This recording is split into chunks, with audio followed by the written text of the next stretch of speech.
तो कल हमारे एरर आ गया था, वो एरर कुछ भी नहीं था।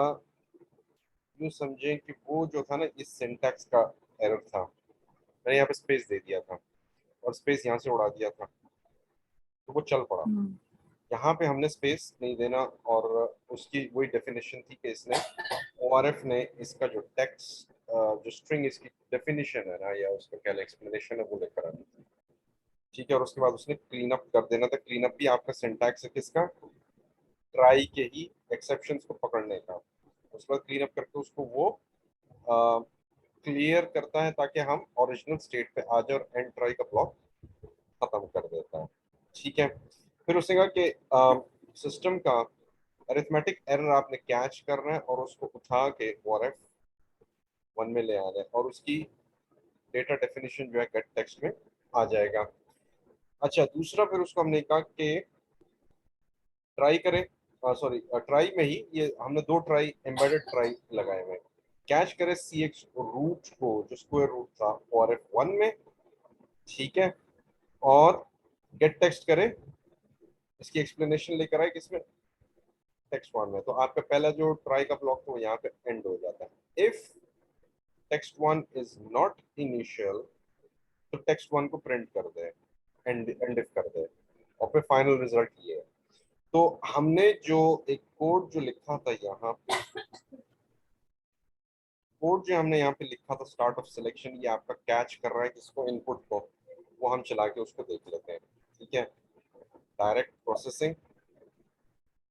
डायरेक्ट प्रोसेसिंग में नंबर वन हमारा जो है वो हमने वहां पे इनपुट दे रहे हैं 30। 30 दे के एग्जीक्यूट कर दें। हमने कंडीशन क्या लगाया हुआ था, 150 का।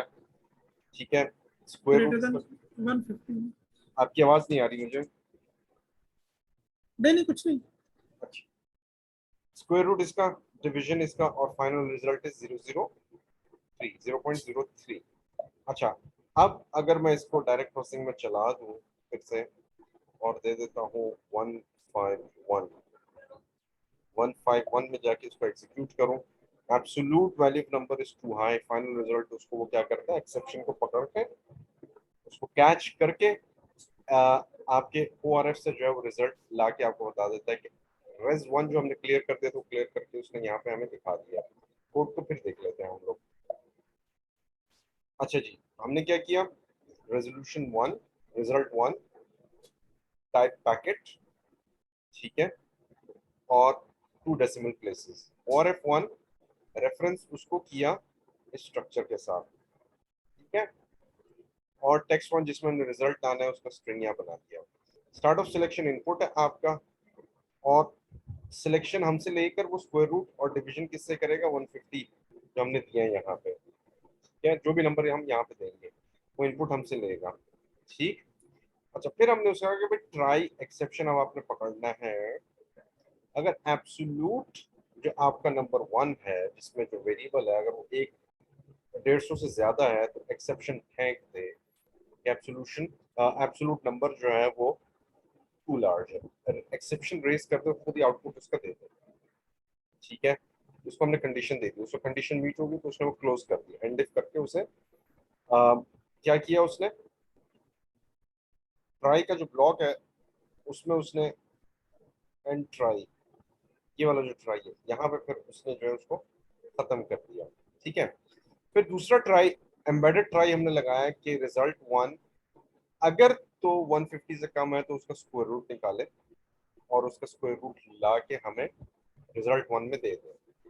फिर उसके बाद जैसे ही वो देता है स्क्वायर रूट, जैसे भी है, जैसे स्क्वायर रूट 8 का जो है वो निकाल के आपको पहले देगा, और फिर 8 का इसने प्रिंट करने के बाद ये जो 8 है रिजल्ट वन में, उसको 1 डिवाइडेड बाई नंबर वन कर देगा। अगर हमने नंबर वन में 8 डाला तो 1 डिवाइड बाई 8 कर देगा, दूसरा रिजल्ट जो है वो 8 आएगा। 8 करके जरा देखते हैं पहले हम।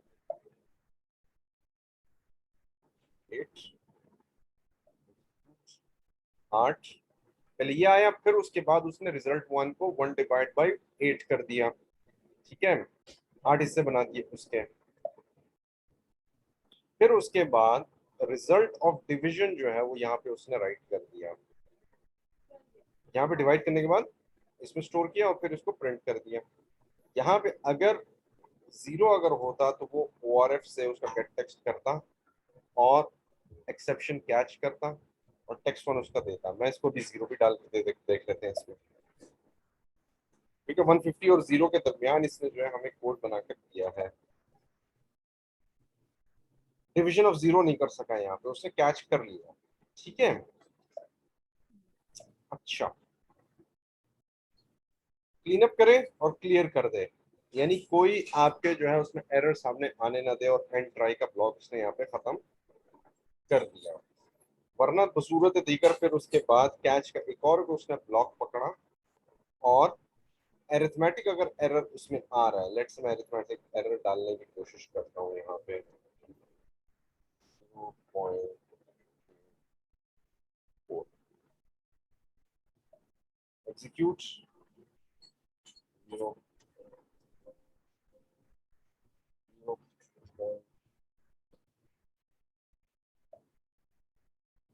are not permitted, decimal places are not permitted। ठीक है, यहाँ पे इसने हमें एक्सेप्शन को वो थ्रो कर दिया खुद से, परमिटेड नहीं है। मैं कहता हूँ जीरो, ठीक है, जीरो जो है वो उसने कैच कर लिया उस, ठीक है। उसके बाद फिर अब कैच सी एक्स इंटू रूफ वही ORF1, और उसका गेट टेक्स्ट पकड़े, एंड ट्राई का ब्लॉक खत्म करे, और अगर टेक्स्ट वन इनिशियल नहीं है उसका तो राइट टेक्स्ट वन कर दे। ठीक है, और फिर फाइनल जो रिजल्ट है रिजल्ट वन का वो आपके प्रिंट कर दे। That's it. अब चलते हैं दूसरे हिस्से की तरफ। आज का जो हमारा नया वो था, अच्छा जी, आज था हमारा data definition, data dictionary, Meta data. Data manipulation जो लैंग्वेज है वो क्या है, सिलेक्ट इंसर्ट अपडेट, जो आपके सीक्वल के साथ या नो सीक्वल के साथ या किसी भी लैंग्वेज के साथ आप यूजुअली करते हैं। ठीक है, और जिसमें ऑफ कोर्स आपका एक डेटाबेस के ऊपर जो लेयर कोडिंग की आती है वहां पे आप ये सिंटैक्स इसका डालते हैं। अब एबैप जो डिक्शनरी है सेंट्रल है, जिसमें आज हम लोग डोमेन, डेटा एलिमेंट्स और टेबल्स को देखेंगे। और प्राइमरीली हम लोग डेटा एलिमेंट्स और डोमेन्स को देखेंगे, हम आपस में क्या रिश्ता वो देखेंगे। तो एबैप डिक्शनरी जो है आपके कस्टमर के डिफाइंड स्ट्रक्चर्स, ठीक है, टेबल्स, उसे भी ग्लोबली हैंडल करवाता है। एबैप डिक्शनरी से ही आप रेफरेंस लेके स्क्रीन पेंटर फॉर्म्स वगैरह वो बनाते हैं, और इंटीग्रेशन वगैरह करना हो तो स्ट्रक्चर्स और टेबल्स यहाँ बना के उसकी इंटरप्रिटेशन भी आप करते हैं। इंटरफेसेस आपके जो कस्टमाइजेशन के होते हैं वो भी आप बनाते हैं। टूल्स हम आगे जाके देखेंगे कौन से टूल्स इस्तेमाल हो रहे हैं। स्ट्रक्चर्स जो होते हैं, ये स्ट्रक्चर्स इनके अंदर टेबल्स भी होते हैं, और स्ट्रक्चर्स के अंदर मजीद स्ट्रक्चर्स भी होते हैं, आगे जाके चल के हम देखेंगे। इन्हीं चीजों को हम डिफाइन करते हैं, और ये यूजर कस्टमाइज भी हो सकते हैं। ठीक है, आपके पास जो ऑब्जेक्ट्स हैं उन्हीं के दरमियान आपने खेल के एक टेबल का फील्ड निकाल के दूसरी टेबल का फील्ड निकाल के आपस में जोड़ना है, और आपका कस्टमाइजेशन बन जाता है।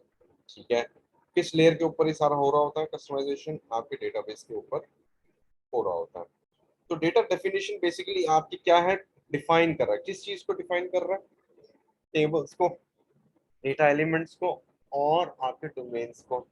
डोमेन्स और इनका जो आपस में डेटा एलिमेंट्स का जो रिश्ता और टेबल्स का है वो आगे चल के हम लोग देखते हैं। एबैप के जो प्रोग्राम्स है वो मैनिपुलेशन, डेटा मैनिपुलेशन लैंग्वेज है। डेटा डिक्शनरी जो है वो डेटा डेफिनेशन लैंग्वेज है, जहाँ पे आप हर चीज डिफाइन कर, चाहे वो स्ट्रक्चर्स है, टेबल्स है, डेटा एलिमेंट्स है, डोमेन्स है, उन सबको डिफाइन कर रहा होता है। अब डिक्शनरी बेसिकली क्या है, अब आपने डेटाबेस से जो है क्या निकालने, व्यूज निकालने हैं। व्यूज किससे बनते हैं, टेबल से बनते हैं। इन टेबल्स की फील्ड्स को उठा के आप फिर अपने डेटा एलिमेंट्स और स्ट्रक्चर्स बनाते हैं, डोमेन्स बनाते हैं। ठीक है, और वो डोमेन्स आगे जाके फिर आपके कस्टमाइजेशन में इस्तेमाल होते हैं, जिसमें आप मेटा डेटा बेसिकली क्या है, इट्स साइंस ऑफ डेटा, या डेटा अबाउट डेटा कह लीजिए आप सिंपल वर्ड्स में, जिसमें आप टेबल क्रिएशन करेंगे, एलिमेंट्स वगैरह इस्तेमाल करेंगे, व्यूज बनाएंगे, स्क्रीन्स बनाएंगे, उनके टाइप्स आप डिफाइन खुद करेंगे। ठीक है। डिक्शनरी टाइप्स क्या है? डिक्शनरी में क्या क्या आपके पास आते हैं? डेटा एलिमेंट्स आते हैं, स्ट्रक्चर्स आते हैं, टेबल टाइप्स आते हैं, जहाँ पे आप अपने मुख्तलिफ टेबल से डिफाइन।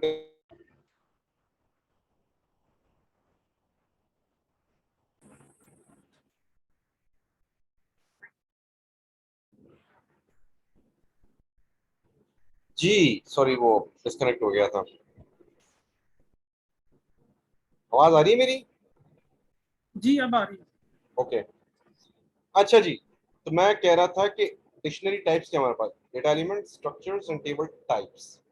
टेबल, मजीद टेबल्स अगर उसमें शामिल है तो आप स्ट्रक्चर्स की तरफ जाके जो है उसे डिफाइन कर रहे होते हैं।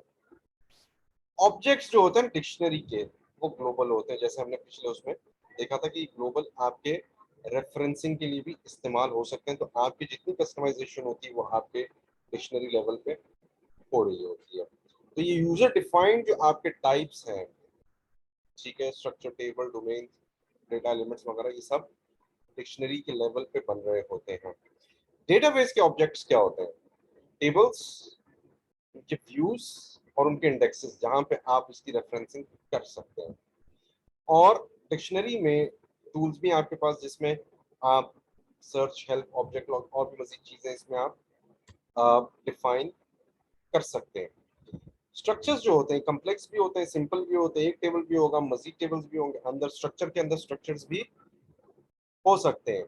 ठीक है। और इनके अंदर डेटा ऑब्जेक्ट्स आपके इस्तेमाल करो, जैसे मैं कहता हूँ बैंक अकाउंट डिटेल्स है आपकी, मास्टर डेटा उसका आपने बनाना है।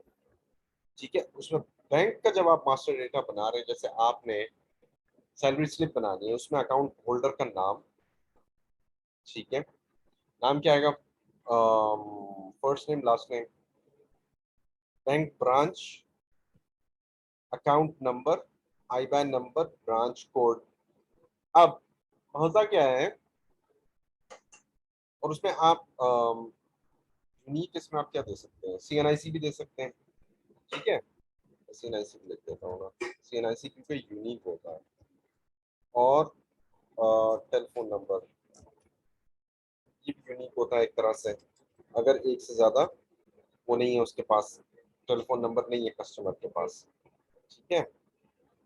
अच्छा, अब होता क्या है, अकाउंट होल्डर का नेम है, लेट्स से मुश्ताक, ठीक है, मोहम्मद मुश्ताक। अब मोहम्मद मुश्ताक यूनिक नहीं है, और भी बहुत से मोहम्मद मुश्ताक इसी बैंक अकाउंट ब्रांच में हो सकते हैं। ठीक है। अब मोहम्मद मुश्ताक कहाँ से उठाएगा? वो एसएपी के टेबल से उठाएगा, तो उस टेबल से first name, last name, surname उठाएगा, और उसके हिसाब से ये इसके जो रेफरेंस होते हैं वो मल्टीपल भी हो सकते हैं। वो कस्टमर भी आपका मोहम्मद मुश्ताक हो सकता है, एम्प्लॉय भी हो सकता है, वेंडर भी हो सकता है। तो आपके पास टेबल में से मजीद टेबल्स, फील्ड्स आपके पास होंगी, तो आपका यहाँ पे स्ट्रक्चर बनेगा। बैंक ब्रांच, ब्रांच यूनिक हो सकता है, ठीक है, और जो आपका स्ट्रक्चर है, ठीक है, वो एक टेबल से बैंक ब्रांच उठा सकता है, और ये ज़ाहिर बैंक ब्रांच आपकी कहीं और तो इस्तेमाल नहीं हो रहा। अकाउंट नंबर, ये भी यूनिक है, एक ही जगह से उठेगा, ये भी एक टेबल से करेगा। आईबैन नंबर, इसमें आईबैन नंबर में क्या क्या आता है? ब्रांच कोड आता है, अकाउंट नंबर आता है, प्लस वो जो इंटरनेशनल कोड आता है, तीन चार ये चीजें बन के आईबैन नंबर बनता है। ठीक है। इसके भी तीन चार सोर्सेज बनेंगे, यानी मुख्तलिफ टेबल हो सकते हैं, ये एक ही टेबल से उठाएगा। अगर मुख्तलिफ टेबल्स होंगे तो दो से ज्यादा टेबल्स होंगे, अगर तो स्ट्रक्चर बन जाएगा, स्ट्रक्चर विद स्ट्रक्चर बन जाएगा।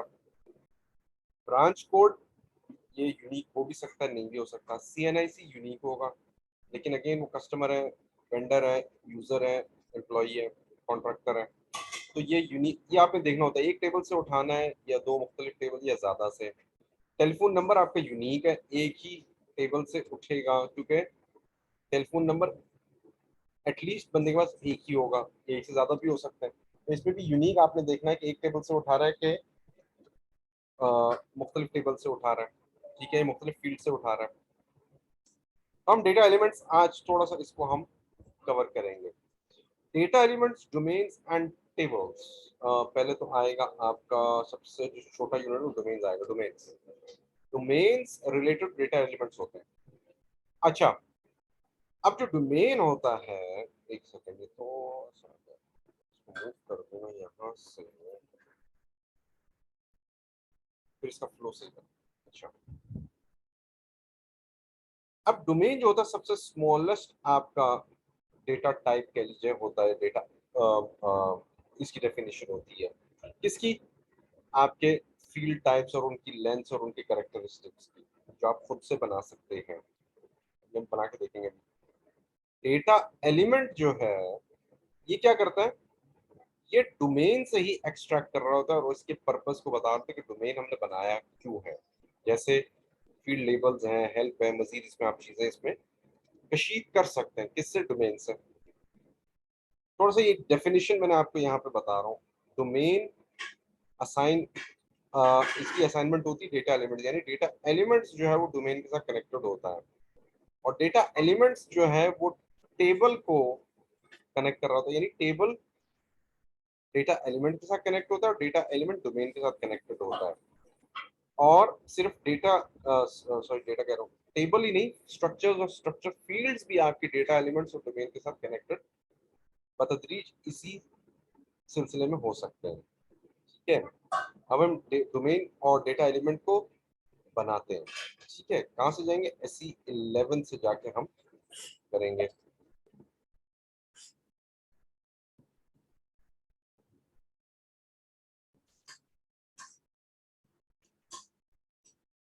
तक मजा है।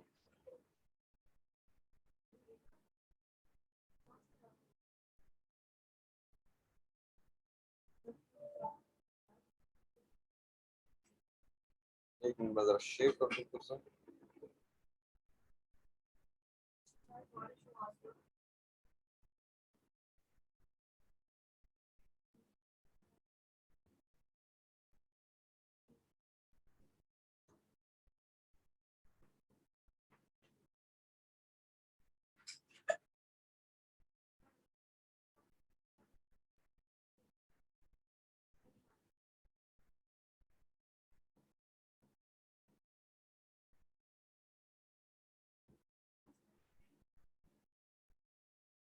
अच्छा, यहाँ से मैं इसको डाल देता हूँ।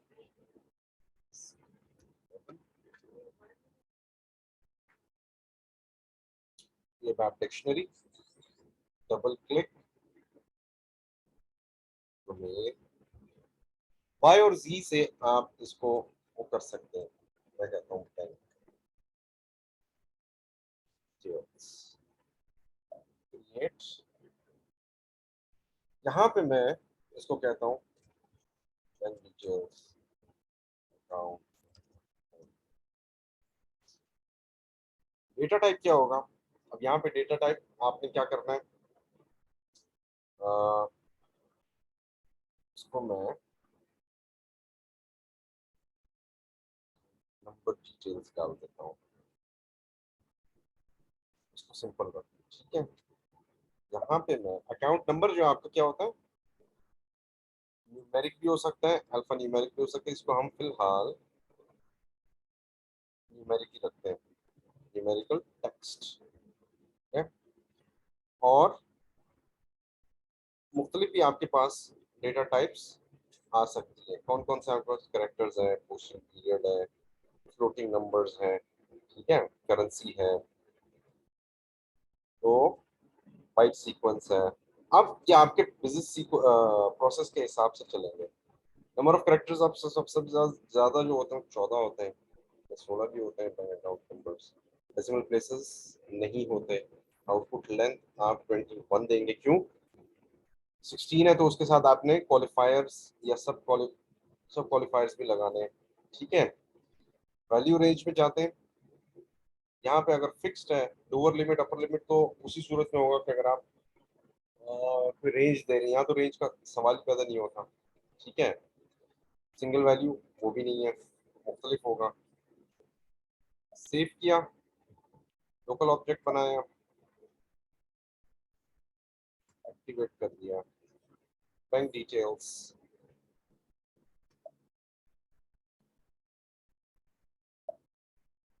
Warning there output line greater than the calculated output line 16। कोई मसला नहीं, ये नॉर्मल है, सिर्फ वार्निंग है, वार्निंग पे आप इसे सेव कर सकते हैं। ठीक है, ये हो गया। इसी तरह अब मैं जाऊंगा, डोमेन आपने सबसे स्मॉलेस्ट या बेसिक आपने वो बना लिया, डेटा टाइप में जाऊंगा। अब यही चीज मैं अब दूंगा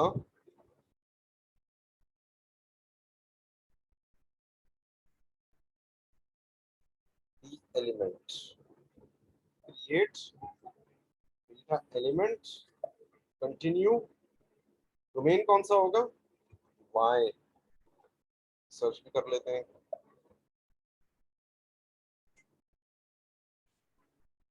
डोमेन बनाया था ना हमने, वाई स्टार, हमारे पास बैंक अकाउंट डिटेल्स का आ गया। ठीक, अब इसमें जाएंगे हम फील्ड लेबल्स पे।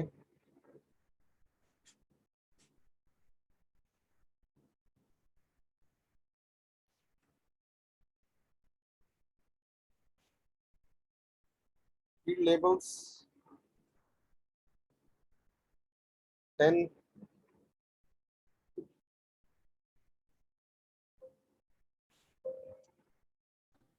ये सर फील्ड लेवल्स क्या है ये? आपकी आवाज हल्की आ रही, फिर से कहें। मैं कह रहा हूँ ये फील्ड लेवल्स जो हैं ये क्या है? ये फील्ड लेबल्स आपको नजर आएंगे जब आप टेबल्स और उसकी फील्ड बनाएंगे ना, तो जब आप इनको प्रिंट करने जाएंगे तो ये आपको ये लेबल्स नजर आएंगे, तो इनकी लेंथ बता रहा है। जैसे यहाँ पे हेडिंग पे आपको ये बैंक अकाउंट नंबर बताएगा, bank account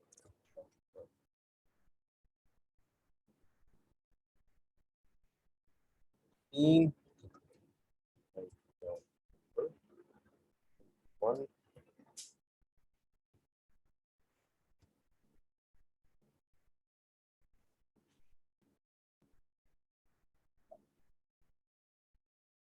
local object, further characteristics में जाएं, सर्च हेल्प, अभी फिलहाल इसको हम खाली रखते हैं। ठीक है, इसको किया activate, bank account details, data element और ऑब्जेक्ट आपका एक्टिवेट हो गया। मोर में जाएं, यूटिलिटीज में जाएं, इसका एक्टिवेशन लॉक चेक कर लें, तो आपको बता देगा कि सारी चीजें एक्टिवेट हो चुकी हैं। ठीक है, यहाँ पे कोई सवाल हो तो बता दीजिए।